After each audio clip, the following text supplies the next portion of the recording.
Okay, I just want to show you guys my V8 swap. It's a 4.7 2Z FE, and in the FJ Cruiser, this is a GX470 gauge cluster, and then this little aftermarket thing, which I use mostly. And the reason I have the GX470 parts in here, including the AC, and this is just a fun little Lego dash I made. The aftermarket stereo. I don't really like the look of that. I wish I could incorporate it with the FJ original, but I use all the wire harnesses and ECUs and everything.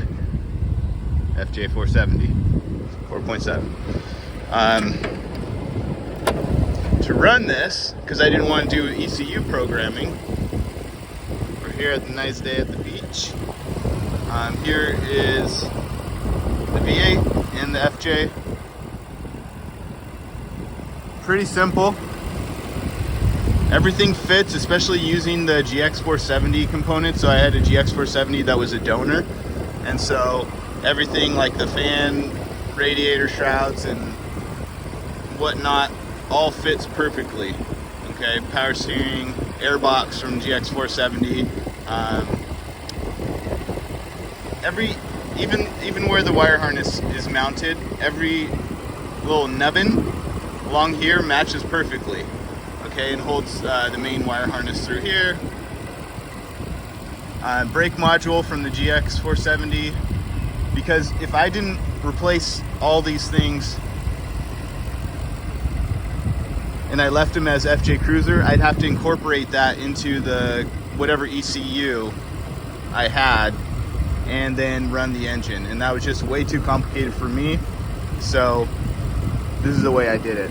Only one change, I had to make my own little 90 there for the AC. But other than that, everything's pretty much the same. Engine mounts, I did custom engine mounts down there. Let's see if we can get a better view. Just a couple of steel plates. Right there, that flat steel plate. Basically a couple adapters, and then as far as steering goes, everything's stock, except I did need to extend that a little bit because I had to do a body lift. This engine is actually kind of how it sits to get it flat. It had to be 2 inches back from kind of where the transmission sits on the regular FJ transmission, and this is the same transmission, it just was brought over from the GX. But just the way that it sits, I had to do a 2-inch body lift because this had to go back a couple inches just to fit that transmission down under there. So it has a body lift, so it needed a little longer steering shaft. And that's about it. It's been running perfect. This engine has 100,000 miles on it.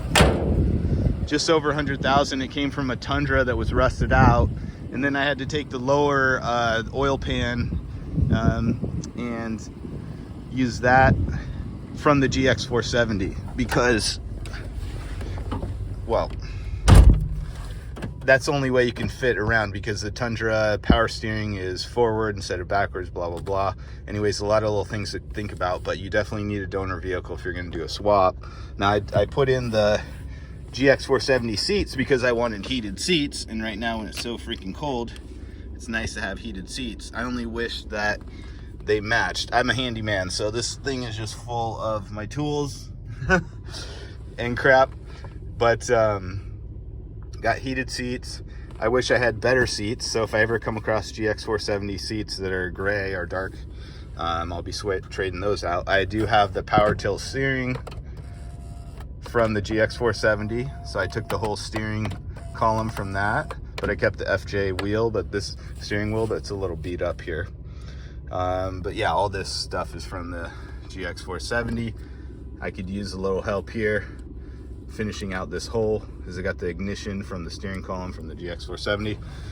But other than that, things been running good. It's a pretty easy swap. It took me a long time, like a year, to do it because I was working and doing other things, and I was just taking my time, going a little at a time. Especially once I got into the electronics, that was the hardest part, and that's why I say it's best to have like a donor vehicle if you're going to be doing that. But anyways, hope you enjoyed this little explainer.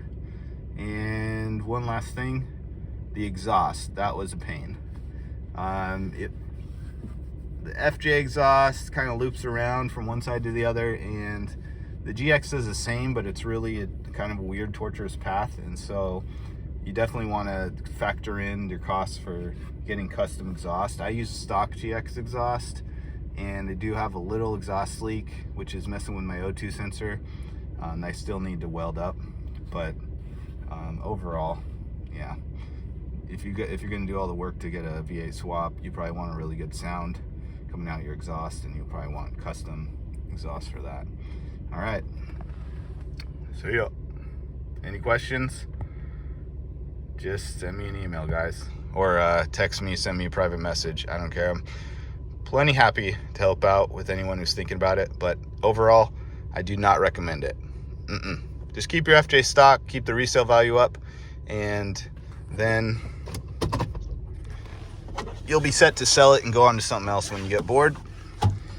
You swap it to a V8, and especially if you're in a state or someone who wants to buy it who's going to a state that can't, have modifications and stuff like that, it's gonna be harder to sell it.